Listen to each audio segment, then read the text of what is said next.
बच्चों, आज हम आप मेंडल के आनुवांशिकता के नियमों की व्याख्या करेंगे। आज हम आपको मेंडल के मोनोहाइब्रिड क्रॉस या इनहेरिटेंस ऑफ वन जीन के बारे में बताएंगे कि एक जीन की आनुवांशिकता कैसे होती है या मोनोहाइब्रिड क्रॉस क्या है। इस क्रॉस को करने के लिए ग्रेगर जॉन मेंडल ने कितने नियम दिए, इन टॉपिक पर आज आपके साथ डिस्कशन किया जाएगा। तो ध्यान दोगे, जब एक जोड़ी तुलनात्मक लक्षणों की वंशागत का अध्ययन किया जाता है तो उसे मोनोहाइब्रिड क्रॉस कहते हैं। एक जोड़ी तुलनात्मक लक्षणों की वंशागत का अगर अध्ययन किया जाए तो उसे एक गुण संकर क्रॉस कहते हैं या उसे हम इनहेरिटेंस ऑफ वन जीन कहते हैं। एक जीन की आनुवांशिकता, एक जीन की आनुवांशिकता या मोनोहाइब्रिड क्रॉस को एक्सप्लेन करने के लिए ग्रेगर जॉन मेंडल ने दो लॉ दिए, दो नियम प्रस्तुत किए। पहला नियम प्रभाविता का नियम, दूसरा नियम युग्मकों की शुद्धता का नियम या पृथक्करण का नियम। युग्मकों की शुद्धता या पृथक्करण का नियम और प्रभाविता का नियम, दो नियम मेंडल के मोनोहाइब्रिड क्रॉस से संबंधित हैं। अब आप ध्यान दोगे कि लॉ ऑफ डोमिनेंस होता क्या है।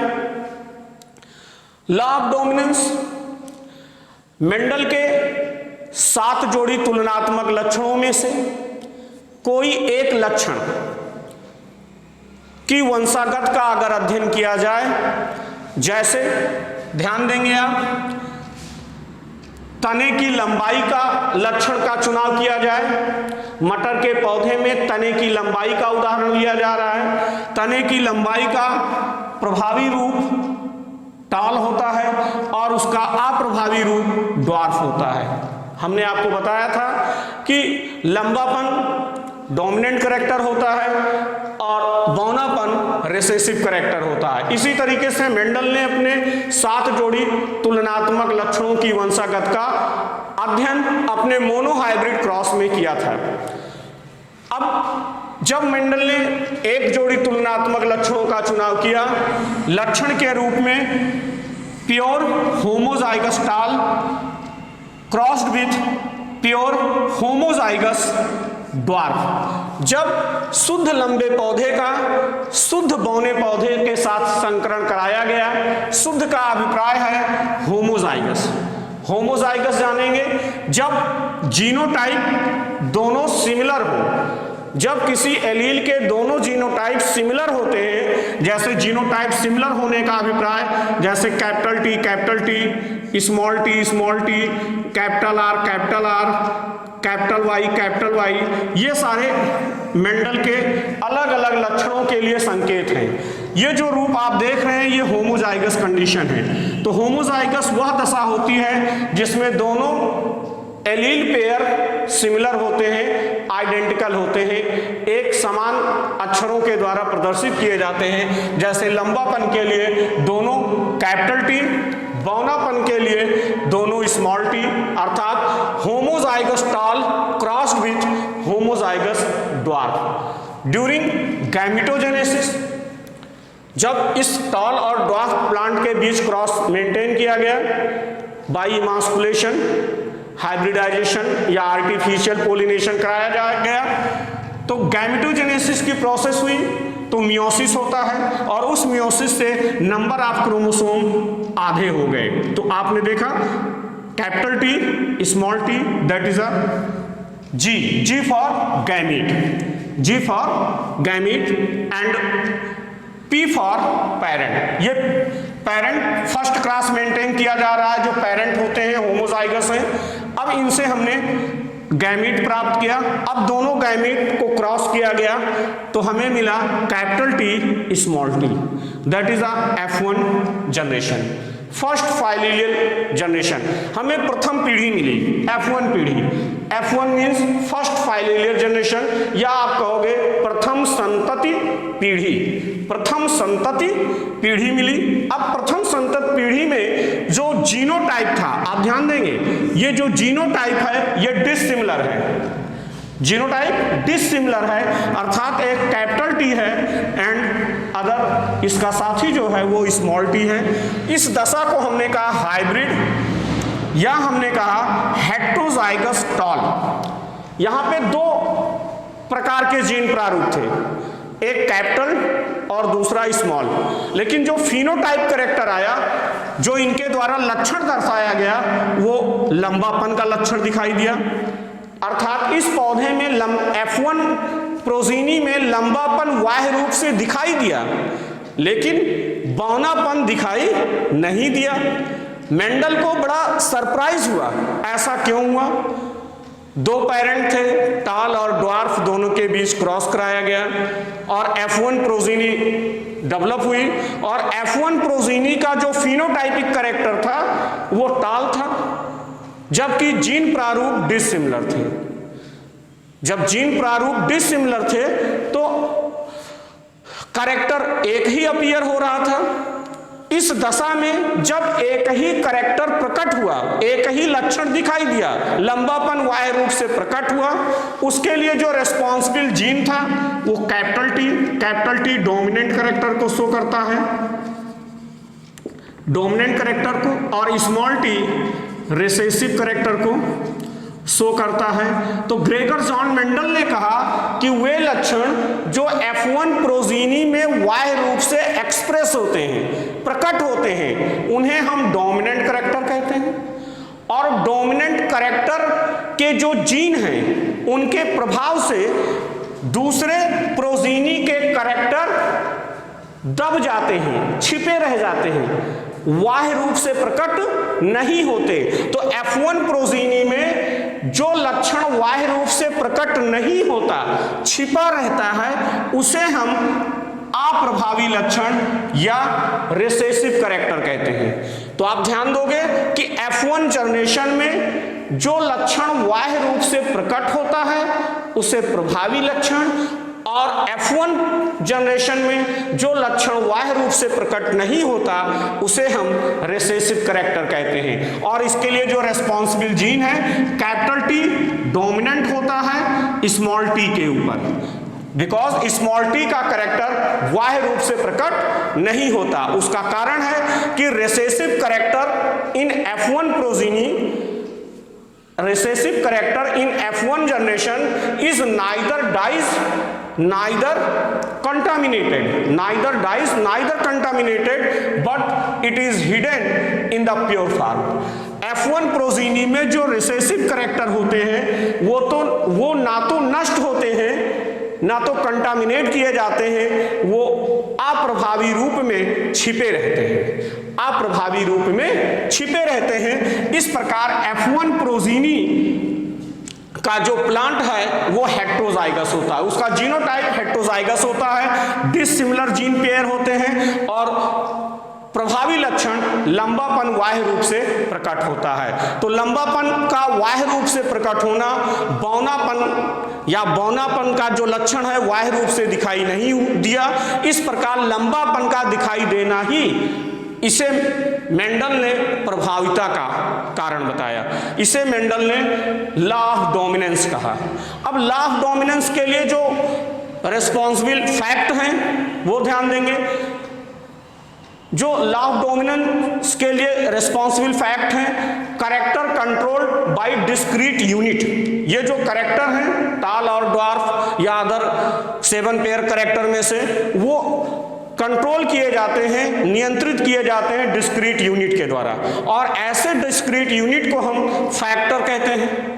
वर्तमान में हम उन कारक के लिए जीन शब्द का उपयोग करते हैं। जीन डीएनए के छोटे छोटे अनुवांशिक एकक होते हैं, अनुवांशिकता की इकाई होती हैं, जो संतत जीवों में जनकों से अनुवांशिक लक्षणों को ले जाते हैं और उन्हें विकसित करने का काम करते हैं। और जीन प्रायः गुणसूत्र पर उपस्थित होते हैं और वो गुणसूत्र एक पीढ़ी से दूसरे पीढ़ी में पहुंचते हैं, जहां वे उन जीन के द्वारा जो एक निश्चित लक्षण संचित किया गया है उसे बाह्य रूप से प्रकट करके विकसित करते हैं। इस प्रकार जो कैरेक्टर हैं वो कंट्रोल किए जाते हैं डिस्क्रीट यूनिट के द्वारा, जिन्हें हम फैक्टर या जीन कहते हैं। अब ये जो फैक्टर हैं, फैक्टर ऑलवेज जोड़े में पाए जाते हैं, फैक्टर ऑलवेज जोड़े में पाए जाते हैं। जैसा कि जोड़ा इसका होगा, जैसे आप कह सकते हैं capital T capital T capital T small T small T small T, ये जोड़े हैं।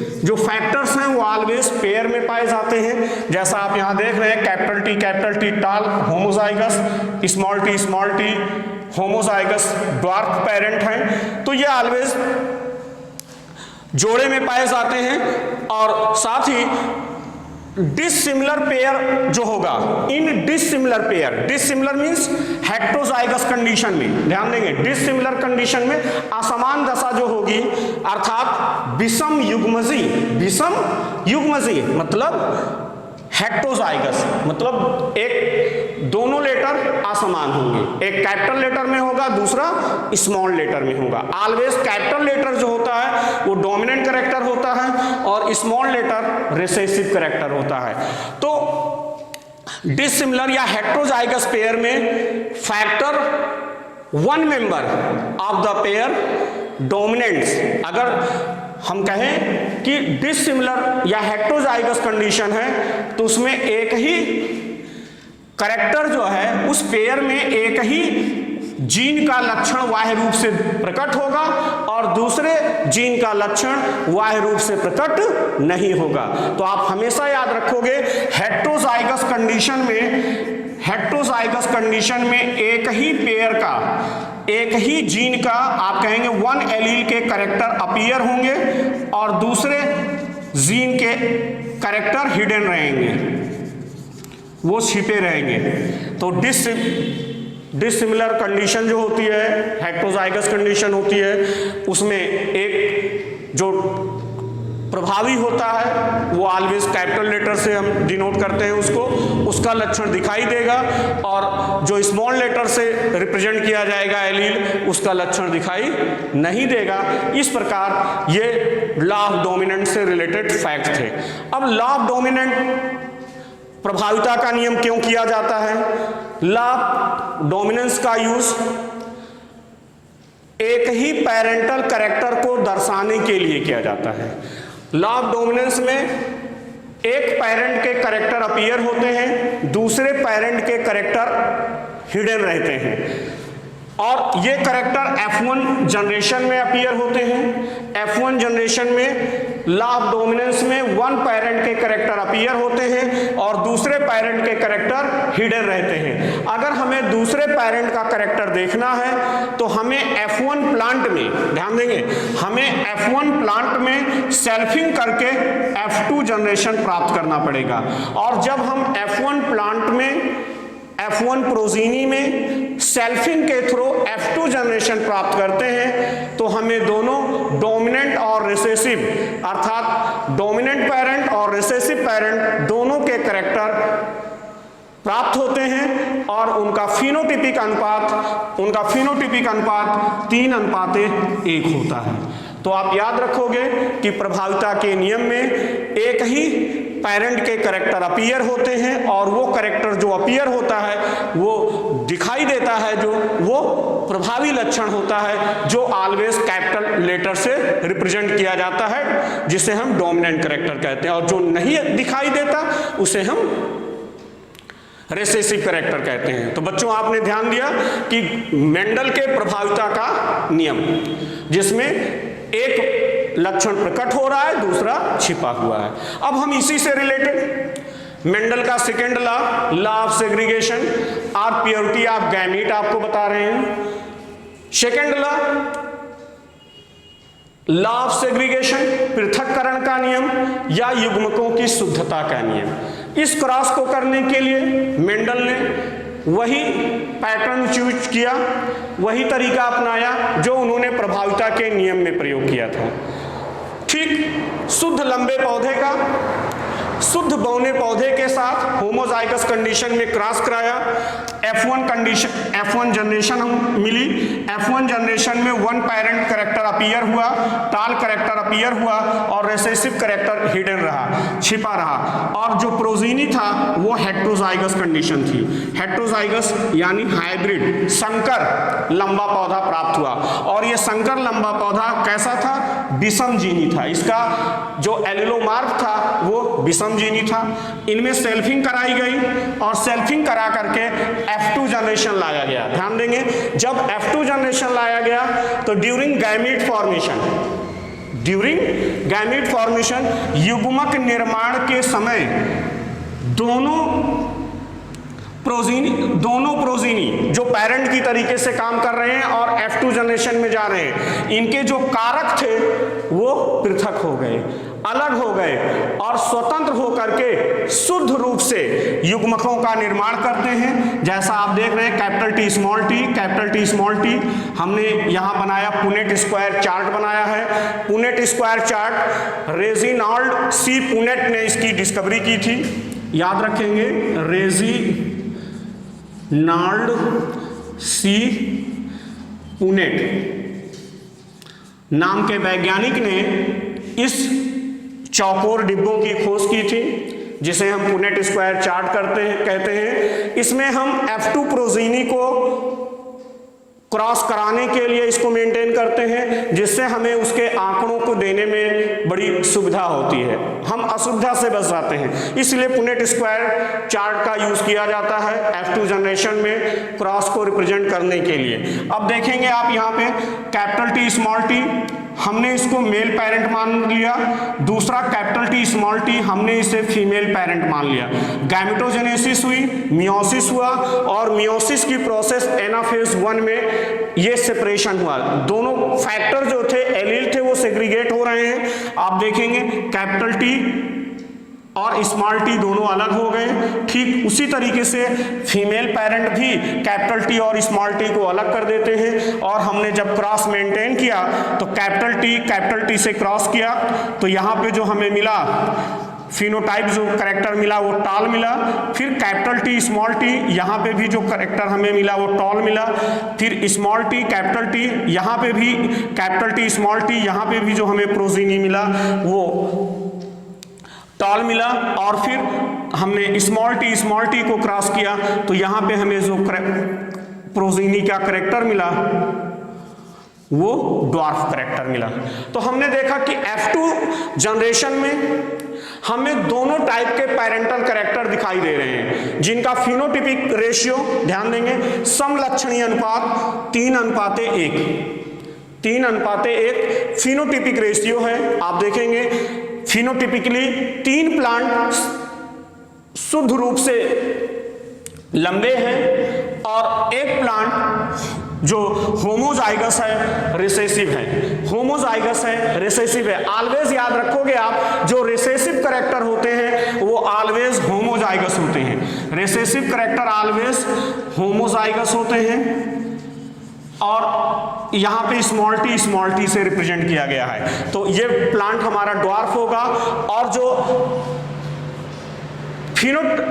डोमिनेंट करेक्टर होते हैं वो homozygous as well as heterozygous दोनों हो सकते हैं। होमोजाइगस एंड हेट्रोजाइगस दोनों ही हो सकते हैं। जैसा आप देख रहे हैं कैपिटल टी स्मॉल टी, ये हेट्रोजाइगस और होमोजाइगस कंडीशन है।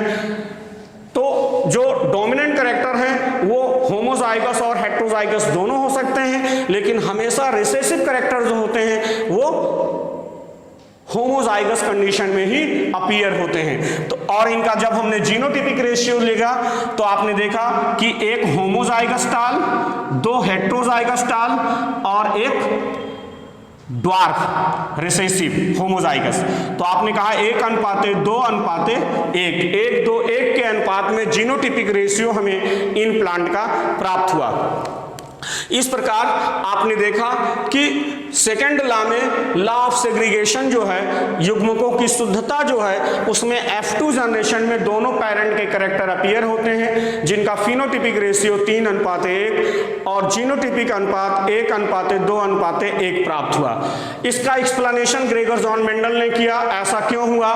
तो आप ध्यान देंगे कि जो रिसेसिव कैरेक्टर होते हैं F1 प्रोजीनी में, वो कभी भी नष्ट नहीं होते, उनका कंटामिनेशन नहीं होता, वो ऑलरेडी F1 जनरेशन में हिडन रहते हैं, छिपे रहते हैं। रिसेसिव कैरेक्टर कभी नष्ट नहीं होते, F1 जनरेशन में वो प्रकट नहीं होते, वो शुद्ध रूप से छिपे रहते हैं। दूसरे सेंटेंस में उन्होंने व्याख्या किया कि जो फैक्टर हैं, when two factor are allele trait are in heterozygous condition, then they do not contaminate or blend, they remain in their pure form। आप ध्यान देंगे कि जब दो फैक्टर या एलील होते हैं तो उनके heterozygous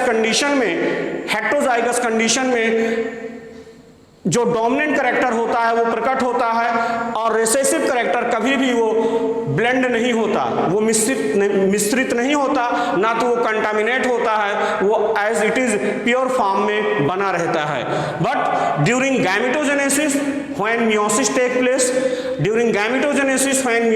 place, in anaphase 1 they segregate। meiosis के समय ये एलील जो पेयर हैं वो अलग हो जाते हैं, means capital T small t अलग हो जाते हैं, and pass to their respective gamete in the pure form. ये दोनों अलग हो जाते हैं और शुद्ध रूप से अलग अलग युग्मक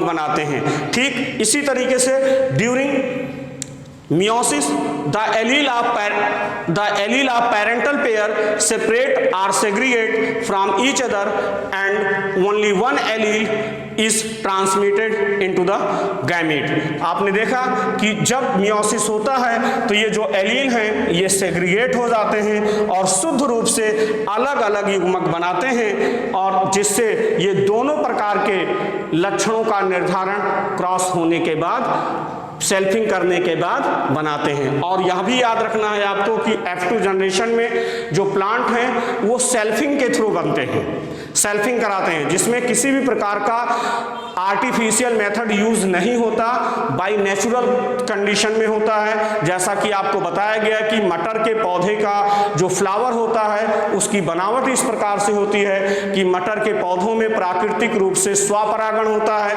जिससे उनके शुद्ध लक्षण पीढ़ी दर पीढ़ी बने रहते हैं। तो F2 जनरेशन को प्राप्त करने के लिए सेल्फिंग होती है। तो ऑलवेज याद रखोगे आप, सेल्फिंग का मतलब स्वपरागण अपने आप होता है, जिससे प्रभावी और अप्रभावी दोनों लक्षण प्राप्त होते हैं, जिनका लक्षण प्रारूप 3:1 और जीन प्रारूप 1:2:1 प्राप्त होता है। और युग्मक के समय सारे कारक स्वतंत्र रूप से अलग हो जाते हैं और वो शुद्ध रूप से युग्मकों का निर्माण करते हैं। इसलिए इसे जब कारक पृथक हो जा रहे हैं और शुद्ध रूप से युग्मक बना रहे हैं तो आप कहते हो कि इसे मेंडल का पृथक्करण का नियम या इसे युग्मकों की शुद्धता का नियम कहते हैं। अब हम आपसे बात करेंगे कि हम इसके रेशियो को बाइनोमियल तरीके से कैसे दे सकते हैं। तो यहाँ पे हम लोगों ने देखा कि लॉ ऑफ सेग्रीगेशन और purity of gamete F2 generation में हमें दोनों पेरेंटल कैरेक्टर दिखाई दे रहे हैं, जिनका फिनोटाइपिक रेशियो 3:1 प्राप्त होता है। अब अगर हम इन रेशियो पे थोड़ा सा एनालिसिस करते हैं तो ध्यान दीजिएगा बच्चों, अगर हम इस पुनेट स्क्वायर चार्ट को फोकस करते हैं तो आप देखेंगे कि एक डिब्बा इस पुनेट स्क्वायर चार्ट में एक प्लांट होमोजाइगस डोमिनेंट पेरेंट है, अर्थात 1/4 कैपिटल T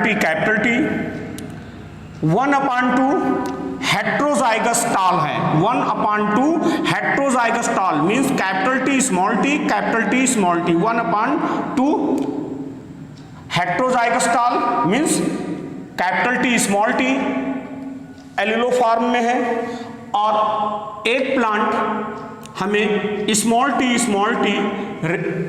के फॉर्म में मिला जो 1/4 भाग स्मॉल टी के रूप में है। इस प्रकार आपने देखा कि 1/4 प्लांट प्योर टाल बना रहे हैं, 1/2 प्लांट हाइब्रिड और हेट्रोजाइगस टाल बना रहे हैं, और 1/4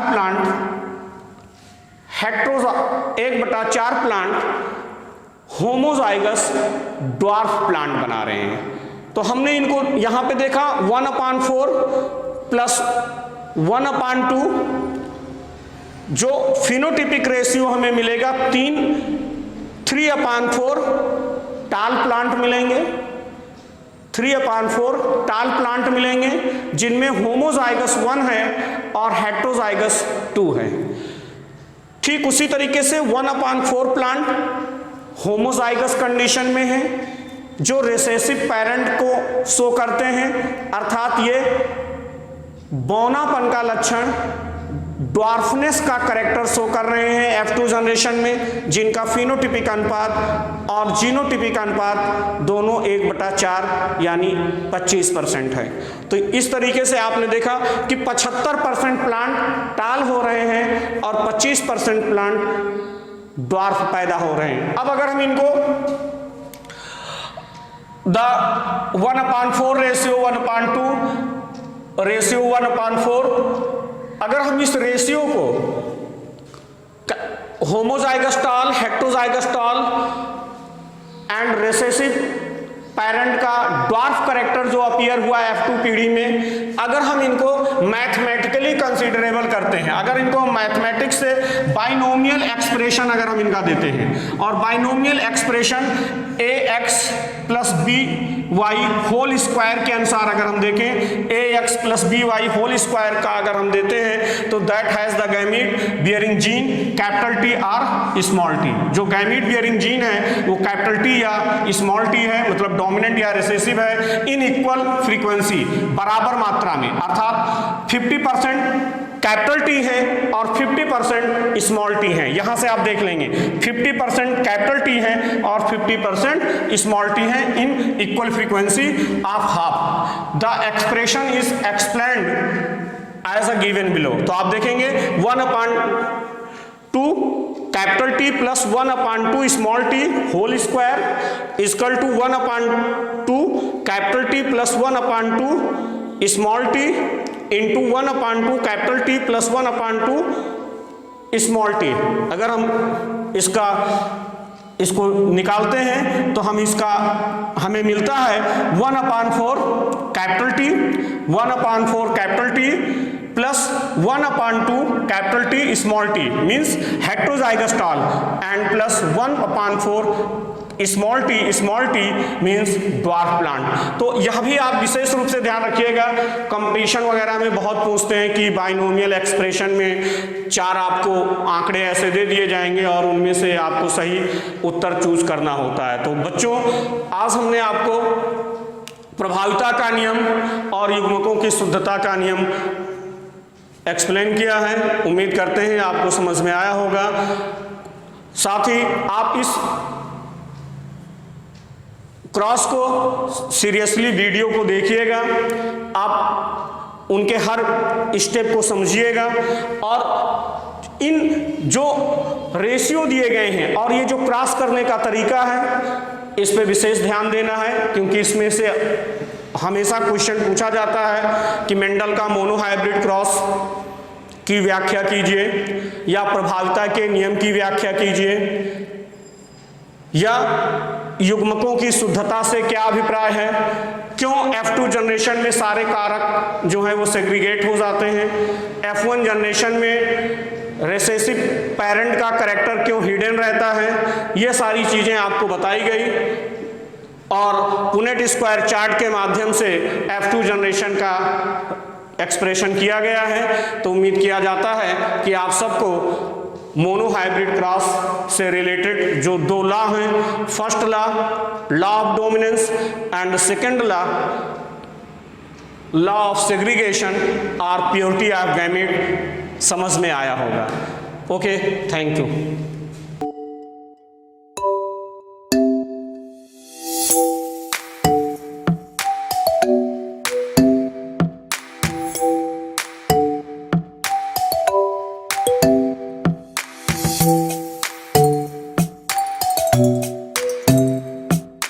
Thank you.